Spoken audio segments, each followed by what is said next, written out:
People always ask how I balance my family life with 400 shows a year. I'm just doing what I love with the people I love. It's my magic life.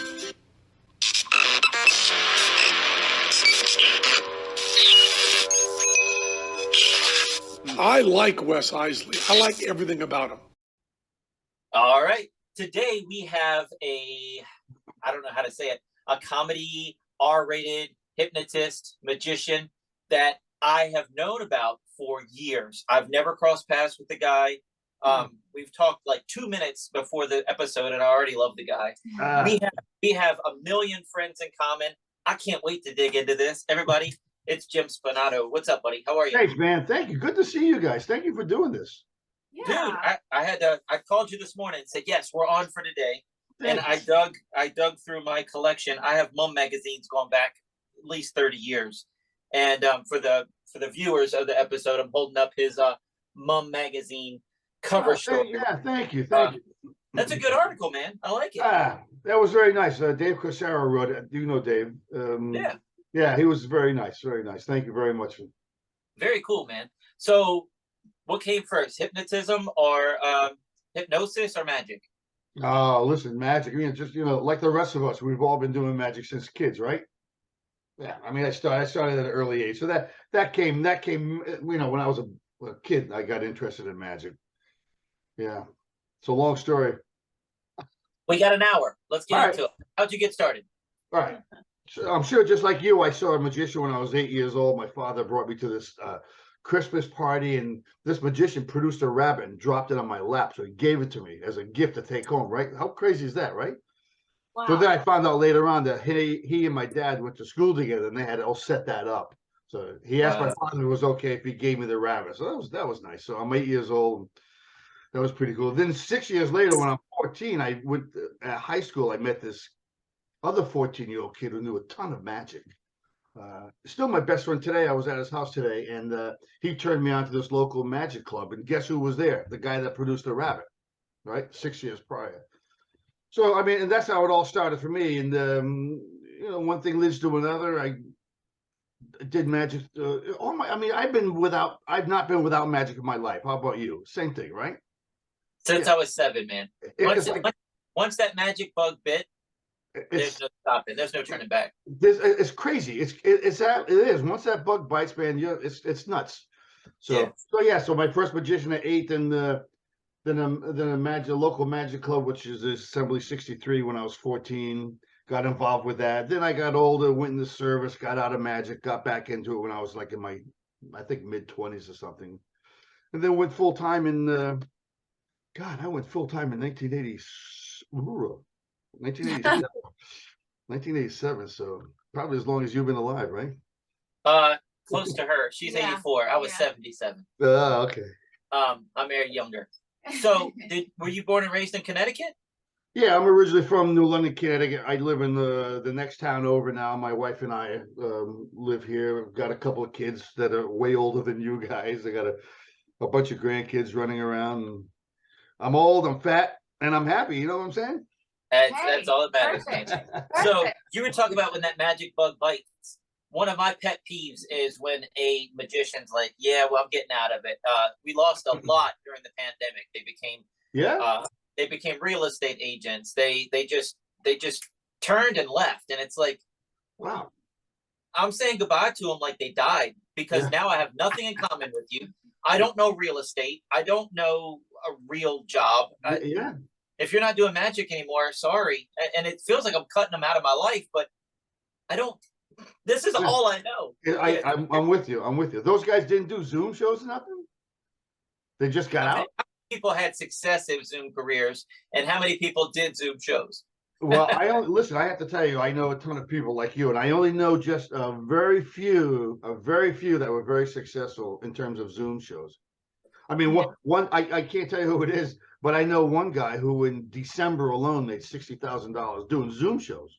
That's wow. God bless him. That's awesome. 60 grand in 1 month doing Zoom shows. Yeah, but those guys are far and few in between. For me, Zoom shows sucked. I did a couple of colleges, and oddly enough, I had a couple of because as you know, I was in the college market for years as a hypnotist, and I had some colleges wanting me to do a hypnosis show online. But what? What? And I said no, obviously, because it was stupid. How's that gonna work? All right, let me tell our listeners. We talked beforehand.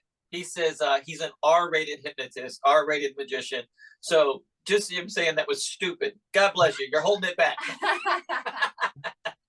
So we're already doing great, Jim. Yeah. I mean, you can do it. I mean, I know guys who do it. I mean, my only what I kept thinking is, say a college kid, I'm on Zoom, right, and I hypnotize a kid, and he's out, but now I can't wake him up. Or for some reason he doesn't wake up. Then what do you do? If that happens in person, and it does at times, you can always go up to them and say a few things and eventually wake them up. But via Zoom, it would just be asinine. Or the internet goes out.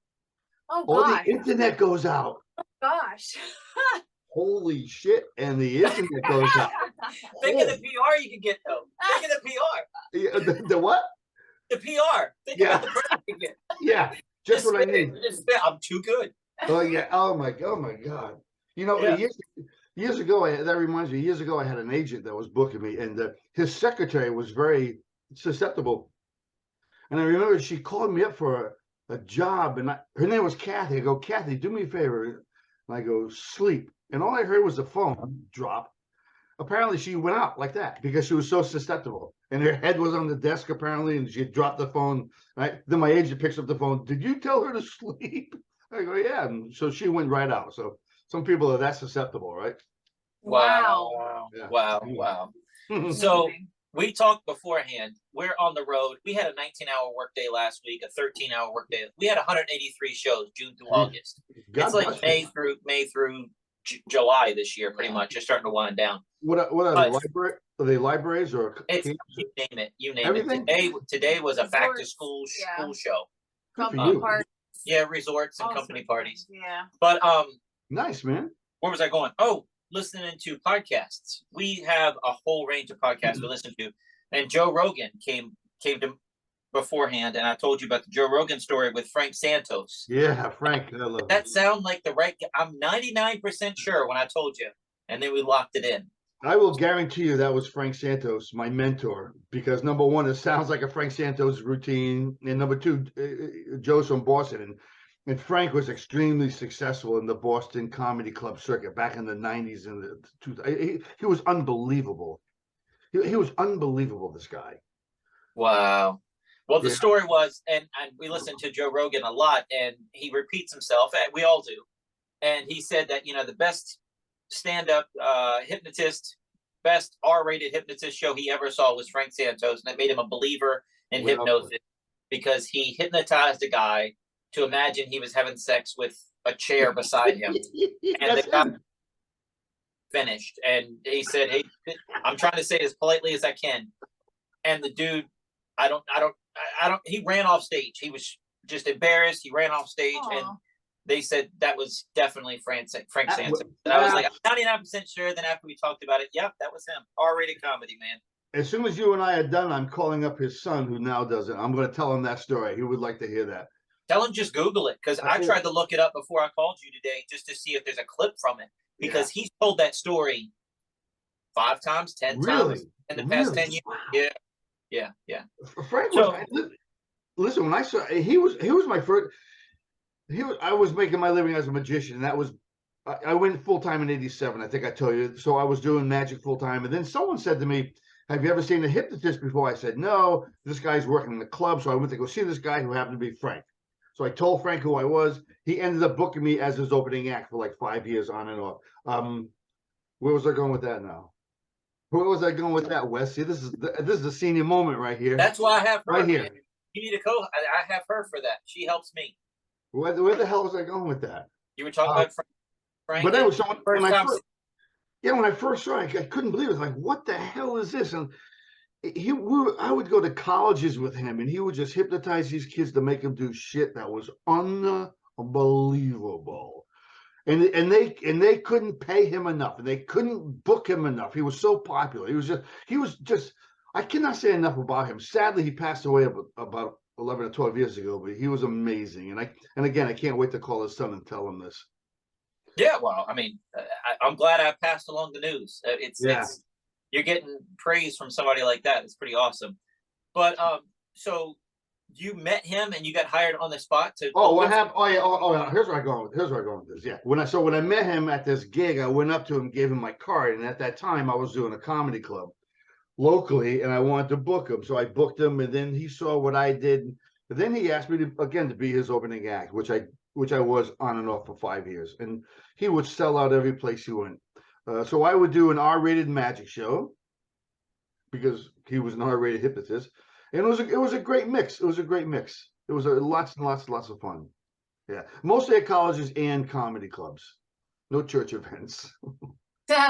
So did you get into hypnotism? Did he teach you that? Well, he told me by osmosis. I mean, he never sat down and said, do this, but I worked so long with him that I just picked up a lot of it. Then I did a lot of studying as well. And then eventually, it was in mid-90s, I gave up magic. Woo, I just said I gave up magic. Ooh, that hurt.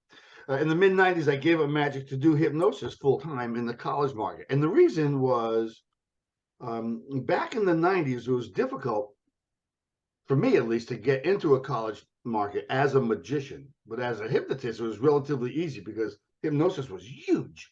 Now, the main acts are magicians, mentalists, and hypnotists. But back then, it was mostly hypnotists. So that's why I dropped the magic to get into the college market as a hypnotist.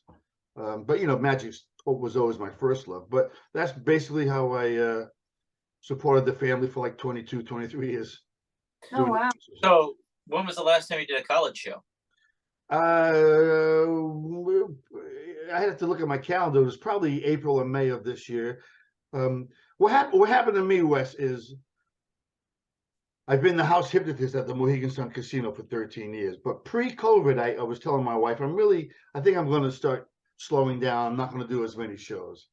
And then COVID hit. So that took care of that, right? So I slowed down, did 0 shows. So as the COVID thing ended, I thought to myself, I don't want to do 200 shows a year anymore. I'm getting older. I'm tired of driving, blah, blah, blah, blah. So where I'm at now is if a college calls me, I'll take it, but I don't go after them anymore.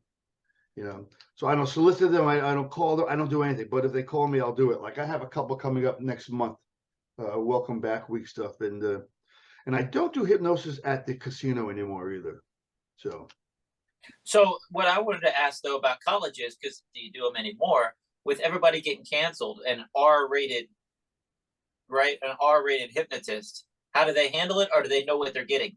Well, that's another thing. There was 2 reasons I wanted to come out of the college market as a hypnotist. Number 1, I was just getting tired. Number 2, and this is an old man speaking. I told you I'm 73. I can't take the political correctness bullshit anymore. And the pronouns, I can't keep up with it. Listen, the last college show I did, here's how I got out. They introduced me, and I felt like I had to say this. I said to the kids on stage, "You guys see how old I am, right?" They go, "Yes." I go, "Well, you'll forgive me if I fuck up the pronouns, right?" And they went all yes, and they clapped. And then I was okay, because I'll tell you what happened. When you get this old, sometimes your memory slips. So I was at a college a couple of years ago, and I said, keep in mind how old I am, and I have grandkids. I'm a family guy. I'm an Italian guy. Blah blah blah. I'm with you. I'm the same way. I can't keep up. Right. And I don't play that game. I can't get in that game. I don't have room in here. Right. I have 2-year-old twins. Right. And I have an 11-year-old daughter. But I don't want to get canceled. I can't play your games. I agree. Right. It will happen to me because I'm an older guy. Because I'm on stage and I forgot this girl's name, and I said to her, "I'm sorry, honey. What was your name?" Honey sent her over the edge. It's not like I said, "Hey, you got a nice body, honey." I asked simply, "I'm sorry, honey. What was your name?" And a lot of people, I guess, are offended by that, but I can't take that. I can't. I meant nothing by it. And what happened is she went to her student activity director. The student activity director called my agent. My agent calls me. It was like a big ordeal, and I went, "Well, that's enough. This is bullshit." So, and that's another reason why I wanted to get out of the college market. We're from Virginia. Yes. My mom called people honey for 30 years of her life, or sweetie. Yes. It was just a term of endearment to say something nice. Yes. We're from the South. Right. Yeah. How can I help you, ma'am? I'll Yeah. say that to an 8-year-old. Yeah. Hey, I'm not saying that you're my superior and you. Yeah. Right. I can't. It's too much. Um, I go to Dunkin' Donuts and the lady goes, what do you want, sweetie? That'd be $4, honey. It's like, I'm not offended. no. But Right. that was only one of a couple of instances. Another one was actually, if this happened to a friend of mine who's probably 30, so he's not too far removed from a college kid's age. He got on stage and went, he went, hi, guys. Guys. They went bullshit crazy. Because he said guys. So anyway, for me, an old guy, it's just too much. Yeah. I got one for you. How about a MC doing a 5-minute pitch about them? They are amazing. They have these accolades. They have this. They have that. They. One male magician walks on stage. One. And You're like, I know the dude. where's the He other didn't person? ask for that. Yeah. But they didn't want to mess up a pronoun. And it's like, people, come on. It's too We much. homeschool. We homeschool. There's Yeah. parts in English class you say they means a group. Right. Exactly. Doesn't make Exactly. sense. It just Exactly. killed me. It's nuts, and I thought it was just me, and because I'm older. But it's like I told my No. wife I can't take this anymore. I mean, I have a grandson who's 30. He is 30 years old. I mean, I kiss and hug this guy and call him honey all the time. It's just my nature, being an old Italian guy. So for this girl who was probably 18 or 19 to get so pissed that they had to contact the student activity director and my agent, I was like, okay. This is usually where I would insert an F-bomb, but I won't today. Here is the political correctness, though. It's an R-rated show. That's another And thing. honey Right. offended her enough to go tirade. Thank you. What are It you made no doing in sense. this? What are you doing at this show? It says R-rated, and you're offended by the word honey, said not in a derogatory way either. It's just like, well, I see it. Yeah, yeah. Once I get start talking about this, I get crazy. No, I'm with you, man. I'm with you. In my new introduction, if I screw up the pronouns, you guys will forgive me. It's like I feel like I have to say that now. So anyway. Well, it hasn't got down here in the South like it is up there. Yeah. Luckily. Yeah, So it's pretty bad. it But gets great. that's my rant on that. That's all right. That's all right. We're with That's you. Man. that's why I have to tell you, at the casino, which is a comedy club in a casino, I don't care what I say. It's a casino and it's a comedy club. So if anyone's offended, Just leave. Yeah. Just bye. Right. Yeah.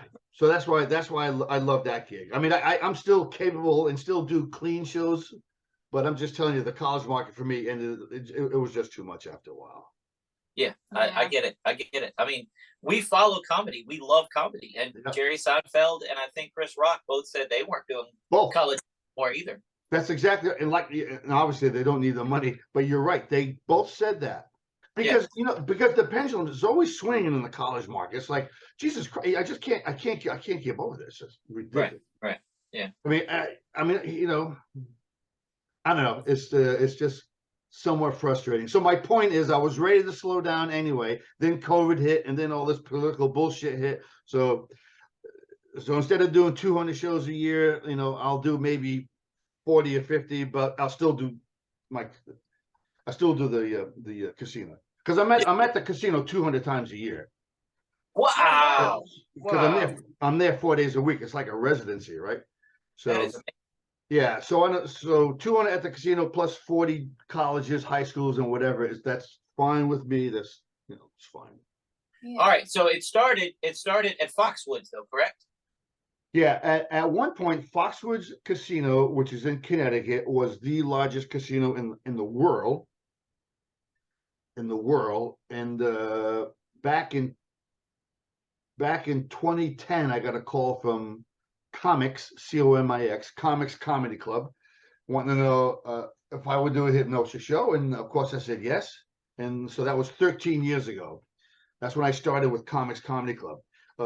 So they were at Foxwoods for 5 years, did not renew their contract with Foxwoods, but instead moved 7 miles down the road to the Mohegan Sun Casino, which at one point was the third largest casino in the country. So I've been with Comics Comedy Club for 13 years. 5 years at Foxwoods and 8 years at Mohegan Sun. But actually, as the house hypnotist, I was the house hypnotist all these years. But this is the best thing that ever happened, man. It was 7 years ago yesterday that I did my first magic show at the casino, and it was just supposed to be like a trial basis to see how it went. So it went over pretty well. So that was 7 years ago. So now and it started off like, I think it was one magic show a month or two magic shows a month. And now I'm at 4 magic shows a week. So it's a dream. It's like a dream retirement gig also, because as I just told you, I'm tired of driving. I'm tired of being on the road. The casino's 17 miles from my house. So it's a piece of cake. Plus I'm doing magic, which is my first love. Plus I have all these magical friends mutual friends that I just love, and they come up and perform with me, and it's just I'm waiting for you to come up. That's my boss right there. You let me know. We'll be there. We'll be there. We're performing in New Jersey in September. You got any dates around that time? I'll make a date, and I'll make a date for you. We'll talk later on about this. Hey, that sounds fantastic. We got RV, man. We'll drive up anytime. We don't care. Man, I'll tell you. Yeah, well, as soon as we're done with this, I'll tell you the deal. I mean, now you got me excited now. No, hey, we'll talk. I just want to go over some of these names. God bless him. I love the guy with all my heart. Just recently passed away. On the top of your list is Scott Alexander. You know why he's on the top of the list? Not just because it's alphabetical, but I loved that guy. Yeah. You know what? We spent a couple of days together, and I always loved his material. I loved his thinking. I loved everything about Scott Alexander, and I'm saddened over his death. He was great. You know what? He came up on a Saturday and performed with me on a Saturday at the club. Then after the performance, we had dinner. I got him a room at the casino. The next day, he performed with me on a Sunday at the club. After that, he slept over again. And then the next day, on Monday, he lectured for my assembly. So it was like 3 days of Scott Alexander. God damn, that was he was great. He was great. Yeah. Yeah, you too, right? Anytime he called, I'd pull over the car and just I knew it was gonna be a fun, awesome conversation. Brilliant. He's brilliant. Never got him on the podcast, man, but I loved him. Yeah. Oh, great guy. Mike Bent, Jason Bird, Alex Boyce, Jonathan Burns, Chris Capehart. I mean, the list goes on and on and on. Danny Corby, David Corsaro, Joe Crisillo. Joe, you know Joe Crisillo, the mentalist? Yeah. AES. I'm the vice president this year, man. You got to come out to MAES. Oh, that's why you're in Jersey, right? Yeah. Oh, yeah. Lynn is it Dillies? Lynn Dillies. You know Lynn? I know. I just didn't know how to pronounce her last name. That was my first illusion show I ever saw. I saw Copperfield on TV, but she came and did like the New Year's Eve right here in Charlottesville, Virginia, and first night, right? Yeah, I loved it. it. Oh my God, she's a sweetheart. I love her. I got a great Lynn Dillies story. Doc Dixon, Eric Diddleman, Kayla Drescher, Keith Fields. I mean, the list goes on and on and on. I love you guys. Sorry if I'm not mentioning you, but I mean, this list is That's huge. Great. Go to Jim Spinnato. Well, yes, magician. Actually, you know what the website actually is? Now that I know I can be a little PG, the actual website is holyshitjim.com. No, there you go. All right. Well, we'll mention that again. So holyshitjim.com has that list of magicians. It's amazing. I am so lucky. I mean, Rocco is Mayor Yedid, who I'm extremely friendly with, is a regular. He's up here once a month. Mike Bent, as you mentioned, who's one of the best kids performing in the world. I love him. Eric Diddleman just called me yesterday. We're having dinner next week. He's coming back. I am just so lucky to have so many friends. And they'll call John Stetson, who's the busiest mentalist in the world. And they all call me. You have any dates? It's just, God, it's just great. It's just great. That is awesome. Oh, I cannot. We studied. 2008 is the year we got married, and we went to Jersey and spent a week with Rocco learning. Oh, yeah. It was like that was fun. It was a lot of fun. Imagine if I had hit the lottery and I could go out and do that. Yeah. I would do that more often. Rocco was great to go study under. Just amazing. He doesn't turn off. It's great. Always been. Yeah. I have to tell him though, because he leaves the stage a mess. I go, Rocco, I need the dry act, not the wet act. I don't want ice cream on the floor today, please. I don't mind confetti, but the ice cream's killing me. But yeah, Yeah, you can't ask him to do a clean act. He doesn't do a dirty act, but he yeah, does. yeah. That's right. That's right. Yeah. That's right. And Lynn Dilly's Lynn Dilly's at a comedy club is like a fish out of water because she usually does theaters. Right. That's her gig, theater. So, but I've known her for so long, and I begged her for so long. Lynn, come to the club with me. Come to the club with me, please. Come to the club with me. So she did it once, and she actually did a sub trunk on this tiny stage. And then she came back a second time. I said to her, Lynn, you got to put together a suitcase act, because she travels pretty heavy. So she comes back the second time. She's got like 9 suitcases. I go, Lynn, I met 1 suitcase. But she crushed it, man. She crushed it. It was like people like, holy shit. It was great. It was great. That's awesome, man. Yeah. How crazy is this that we don't know each other? Because everybody on that list, we all nuts. know. My first exposure to you was the Penn and Teller thing. Okay. Which kicked me in the ass. In the magical ass, that routine kicked me. And at the time, you hadn't released it, and I thought to myself, Jesus, this would be really good for me at the club. I wish I could find this damn trick, but you hadn't released it at that point. I think you oh no, you had released it. It was just on my website. It was just on my website. Yeah. But yes, right. So anyway, so I thought to myself, I haven't done it, but I should, because that's a damn good trick, my friend.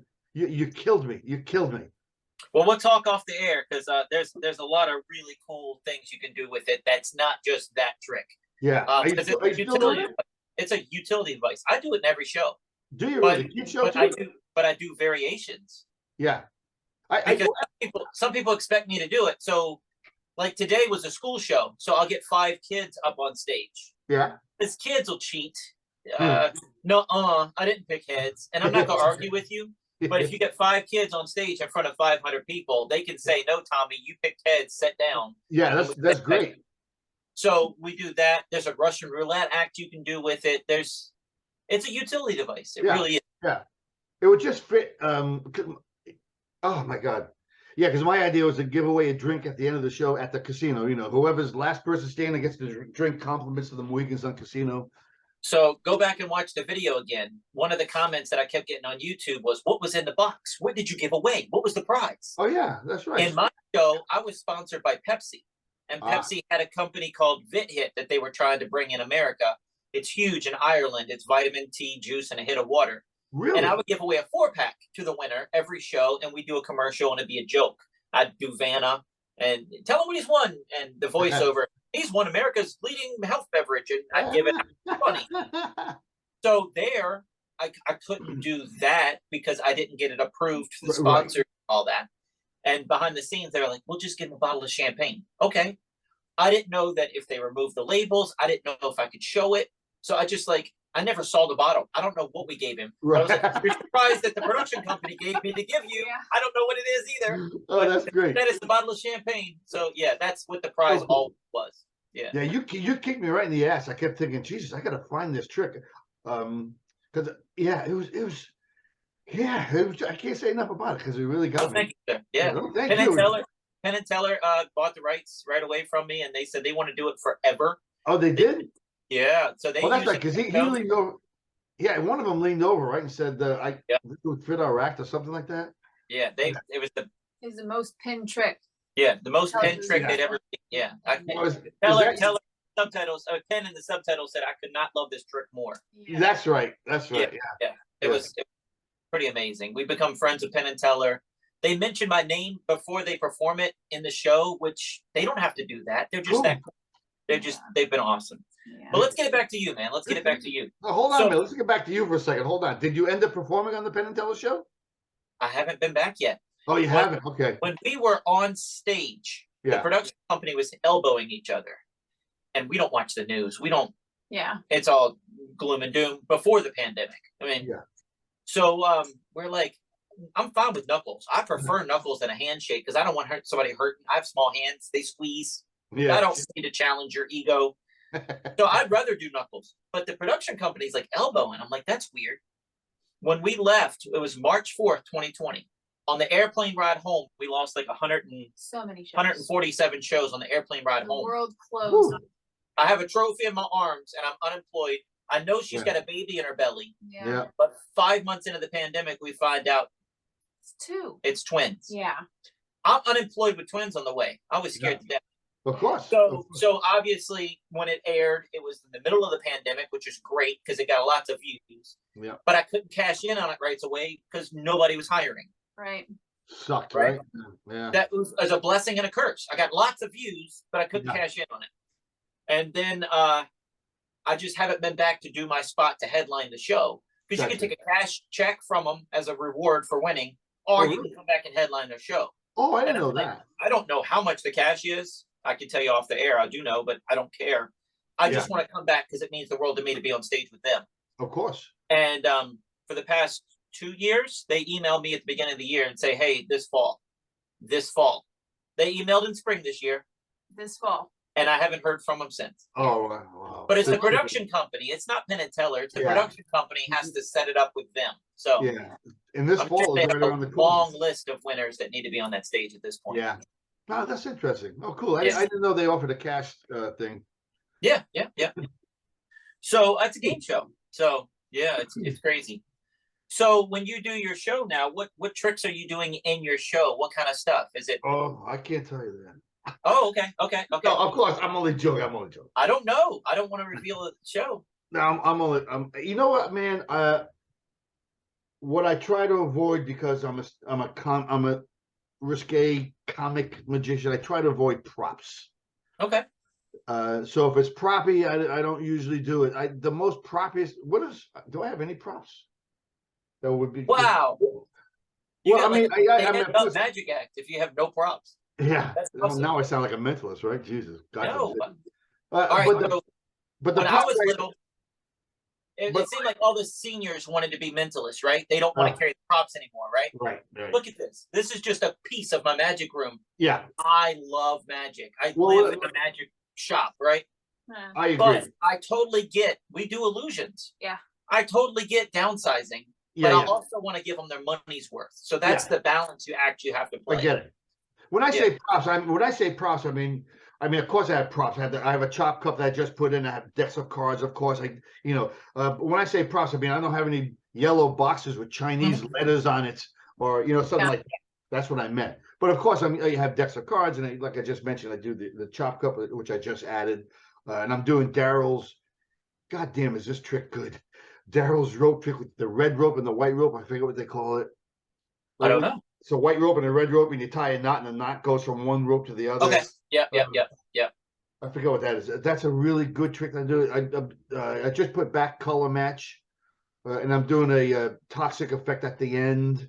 And I'm also I'll mention this to you later off the air. Okay. Yep.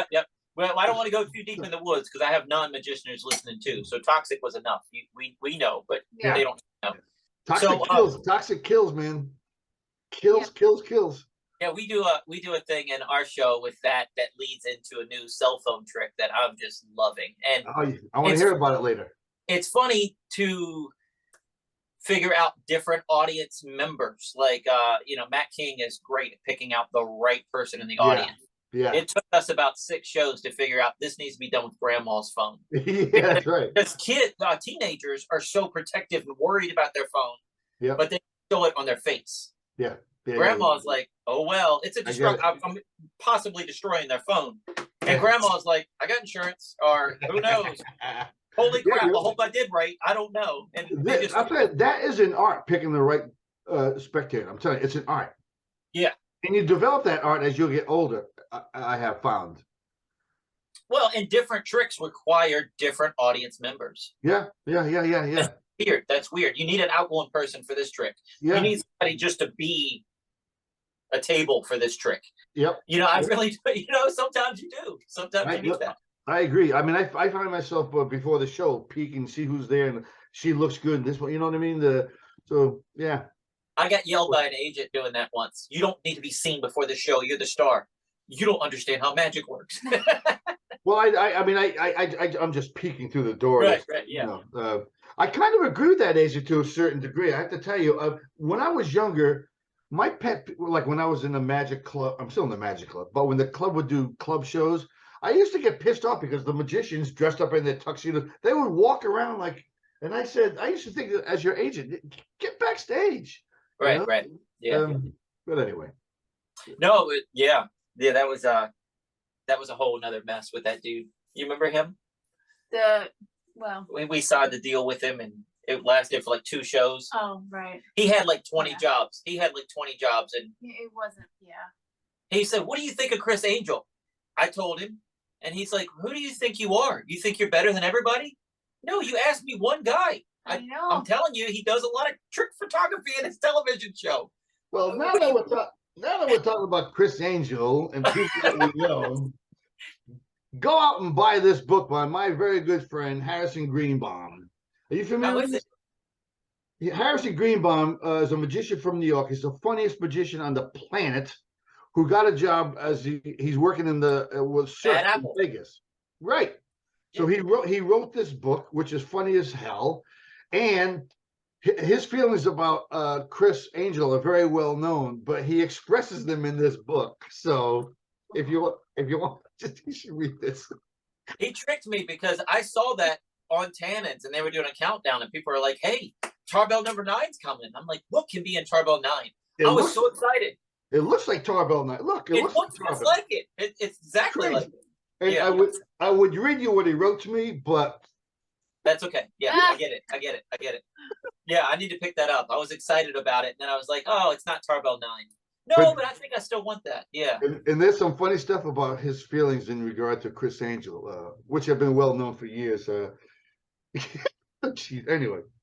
Well, let's tell the story to all the listeners, because when are we ever going to talk about Chris Angel again? This is 4 years into the podcast, first time his name's come up. Tell everybody about the Harrison Greenbaum Chris Angel restaurant thing. Well, it's in there. Have you seen the book?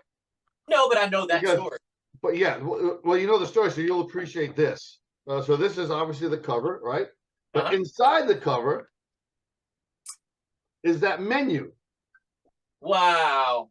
Oh, nice. The BLP, breakfast, lunch, and pizza is Chris Angel's thing. He made a fake website because he didn't own BLP.com. So Harrison Greenbaum bought that and put this fake website up. Read off an item off the menu. Read an item name off the menu. Okay. It's obviously parody, but Chris Angel wanted to sue him over it. Oh, well, he got a cease and desist, but you know what Harrison said? Okay, now I can't see. Well, I can't read that. I can't even read this one. Can I? Well, it's PG-13. Is any of it clean? You'll have to read it yourself. Okay. All right. It's your podcast. I don't want to screw you up here because we just met, but it looks like a regular menu from the shop. But when you're reading it, it's obviously a joke. Yeah, but Chris has got no sense of humor because he's an asshole. I'm sorry. Can you beat that up? I'm sorry. No, you're fine. Don't worry about that. Don't worry about that. I've never met Chris. I don't know anything about it, but some of the things I have worked in television and magic, and I've seen some things he did, and I'm not a fan of faking it. I grew up loving Copperfield. He had to go out every episode saying, "What you see is and you can come on tour and see this. You cannot pull a lady apart on a park bench. That's right. In front of 50 people. That's right. And not have paid off those 50 people or had them sign. That's right. Made it look like he can do that in his show, and that bothers me. Not good for magic. And that show that he had where he had so-called stars doing magic. Right. Lance Burton was a judge. And why Lance Burton tied his wagon to Chris Angel is beyond me. That show was the worst magic show I think I've ever seen in my entire life. I never saw a single episode, and I can't love Lance Burton any more than I do. What an angel of a guy. Yep. I love him. Yeah. Right. But that Chris Angel show was like, We're gonna get in trouble the first episode. We're talking too freak. Yeah.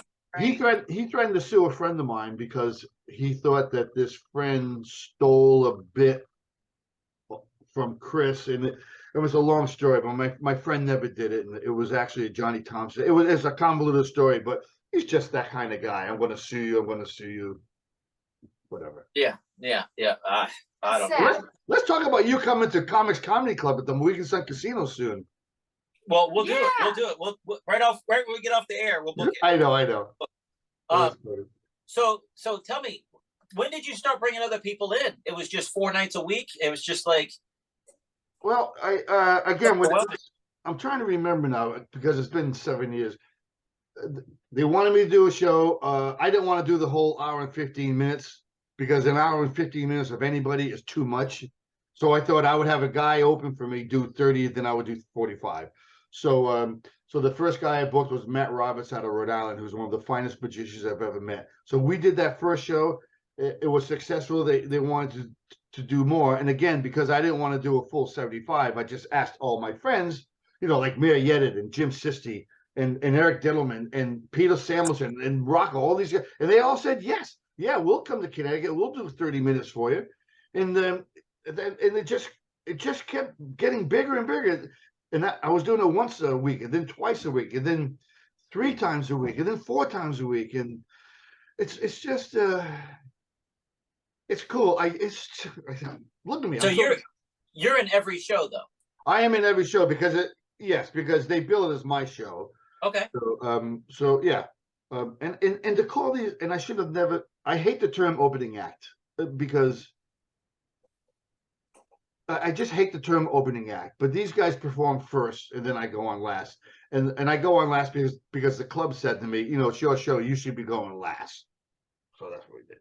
So because to call Rocco an opening act or Peter Samuelson an opening act, right. That's why I hate that. I hate that term. So it's just two of us guys doing a magic show at a casino. That's all it is. It's funny the wording people. I was on a magic convention and I was working it, and I just put on my social media that I'm headlining the magic convention, and they said, no, you're not.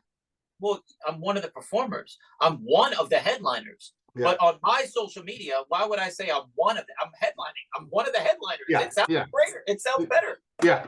No, I agree with you there. there. It's just that I always hated that term. And because a lot of guys with egos will say, I'm not an opening act. I'm a closer, so I'm not going to do it. We'll stay home. I've been doing this full time. I told you since 1987 or 86, and I didn't give a shit what you call me. Call me the opener, call me the middle, call me the janitor. Just let me do some magic. I don't care. I just want to work. You're right. I just want to work, right? You're the same way. So, but again, a lot of guys are offended by that term. I'm not an opener. How many? Don't say any names. I'm telling you, don't say any names. But if you had jerks that you had that wouldn't do it because they didn't want to be an opener. Yeah. Yeah, I imagine so. Only one. I mean, you take a look at that list. There's got to be 30 or 40 names on it, but only one person said to me, "Yeah, he wouldn't want to do it." And my thought, and that's fine. I respect that. That's fine. That's fine. If you don't want to do it, don't do it. But don't tell me you don't want to do it because you're not an opener. That's bullshit. Just tell me you don't want to do it. I don't need to hear, "Oh, I'm not an opener." You know what I'm saying? Mm-hmm. When I got guys like John Stetson doesn't give a shit what position he's in, Jim Sisti doesn't care, Dave Corsaro, Rocco, none of those guys care. They just want to work as well. We all just want to work. No one cares. That's all. It's just two guys. We're having a blast. So how big was the name of the guy? How big was he? Was he even at somebody? Well, not nationally, but he'll do. He's very successful, and I respect him because he could have gone into his family business and made a ton of money, but instead he wanted to be a magician. And I'll bet you he's doing 350 shows a year, and he's been doing that way longer than I have. So probably 40 years. So I have a tremendous amount of respect for him. Yeah. But I just don't need to hear that bullshit that well, I only do this, I only do that. Okay. Well then, Mohegan Sun isn't for you. It's right. You need to write your own theater. Just do your own thing. Yeah. Man, here's the deal to Mohegan Sun Casino. It's a casino. We're doing magic. It's a good time. We all have dinner afterwards. Dinners last 2 or 3 hours because we talk magic. We do constructive criticism. It's just and then we may go out and gamble for an hour afterwards, and then we go to bed. Then we get up the next day. We have breakfast. We meet for breakfast the next day. I mean, it's just a magical filled couple of days. I mean, Can you beat that? I can't wait for this podcast to be over so we can book it. I'm telling. I mean, seriously. Yeah. Yeah. You know, it's just you know what? In Boston for like 35 years, I think Mike Bent was involved with this. John Stetson was involved. I don't know if you know these names. Bobby Reardon, who worked at Hank Lee, Steve Kudalfer, who worked with Hank Lee. Those guys had a room in Boston, which is where I met Harrison Greenbaum years ago. And it was called the Mystery Lounge. And it was on the third floor of a Chinese restaurant. And they would do it every Tuesday night, right? So I was fortunate enough that they would ask me to do it. I did it probably 3 or 4 times, maybe 3 times a year for 30 years. We never got paid. Never got paid. We never were given meals. We never, for the most part, we all did this because we liked the camaraderie. We all wanted to do magic. We all wanted to hang with our friends. We wanted to talk about magic afterwards. I did that for 30 years. A lot of guys did that just for the camaraderie. That makes sense, right? Yeah. Not everything's not. Yeah. It's yes. I'm on a rant again, by the way. No. I love it. I love it. I get all pumped up about this because to me, there's nothing better than a magic show with my magical friends who I respect, having dinner, shooting the breeze. How many? I know my wife's back there. She's probably laughing at me saying this.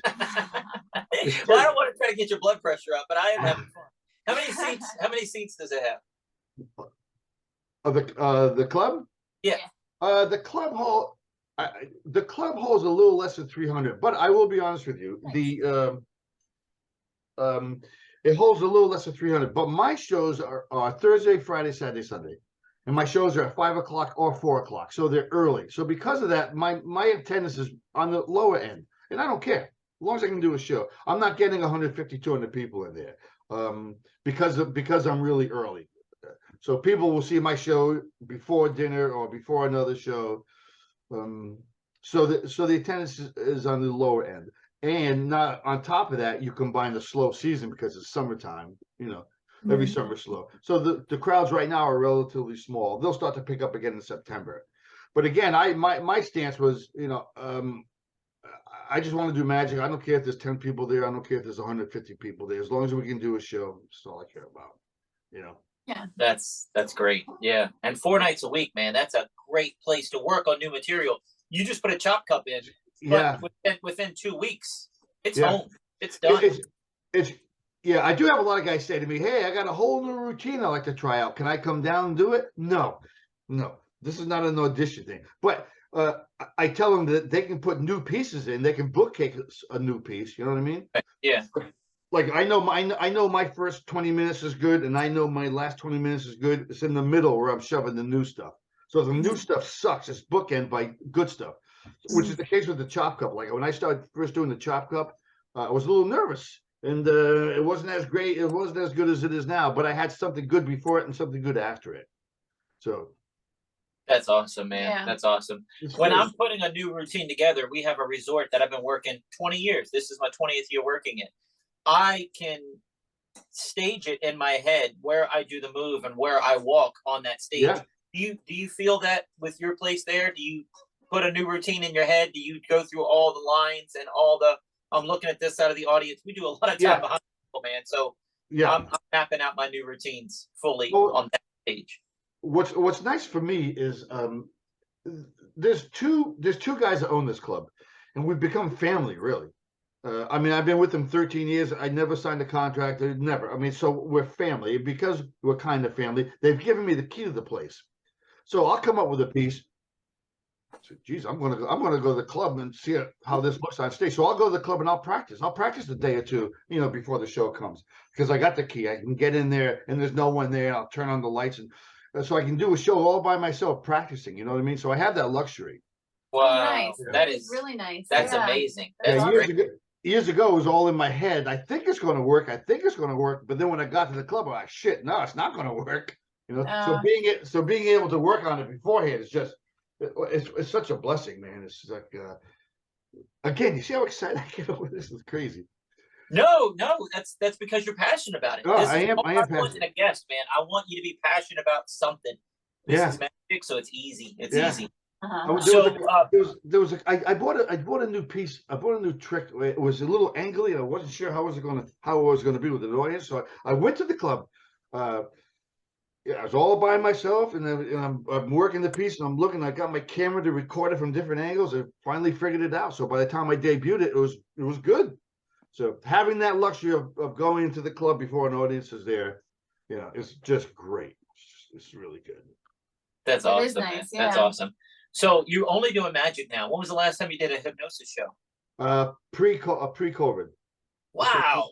In March of 2020 was my last hypnosis show there. So COVID hit in March of 2020. That was my last hypno show. But I was doing at that time I was doing both. I was doing 2 hypnosis shows a month, and I don't know how many magic shows. So long story short, the casino closed down for only 3 months. So we went back 3 months later, and COVID was still raging. Mhm. So I said, no more hypnosis shows, but I'll do magic shows. But to do the magic shows, I'm going to eliminate the first 2 rows. Everyone has to wear a mask, and I'm not bringing anyone on stage. So that was quite the challenge to do a show without spectators, because like I depend on spectators a lot, especially as a comic magician, to get their reaction. So I was doing a show with no spectators, nobody in the first row, nobody in the second row, and it worked. I mean, it worked. So we did that for several months. Wow. That's awesome that you Yeah. could get back that quick.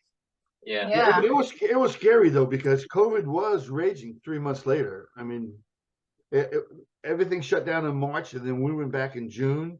But people came out. People came out to see magic shows. It was crazy. That's awesome. Yeah, that's great. Awesome. We were in June. We were just at home. We were twiddling our. Yeah. We Well, sold our television show at that point, so we were okay. Yeah. We were paying our bills. We were okay. We had twins on the way. We were still freaking out and figuring stuff out. Luckily, we had a savings. Yeah. But we didn't get a real job. I'm not doing that. What happened to me, and because I was still doing hypnosis, those all-night graduation parties for high schools. Yeah. I'll do 30 or 40 of those every June. Oh wow. So June of 2020, I had $52,000 worth of shows booked just in June. For me, that's a really good month. That's great. 52 grand, all went away. Mm. All went away. What I just lost $52,000. I was thinking to myself, because every one of those shows was canceled. No one was doing those parties anymore. It's like, oh my God, that was quite the hit. And they can rebook it for next year, but it's not the same kids, and you lost those kids. Those kids are gone. How do you do a high school all night being an R-rated? Well, a high school I'm clean. I don't I don't do just R-rated shows. I mean, the R-rated shows were popular in the college market, and it was popular at the casino. But at the high schools, obviously, I'm doing clean shows. I do a lot of fundraising shows for high schools. I do the all-night graduation parties for high schools, and those are all clean, Although the kids would like it to be. So when you're sending them to your website, they don't go to holyshitgym.com? Well, I mean, that website's not dirty. It's just I know. Yeah, no. Well, my hypnosis site is jimspinnato.com. Jim Spinnato. Yeah. Let me tell you the story, because you mentioned the mum article. Uh-huh. And the mum article was written by David Corsaro, who you know. Yeah. And David is with me probably 3 times a year at the club, right? So at the club one day, I would say, holy shit. I must have said, holy shit, Jim. I don't know why.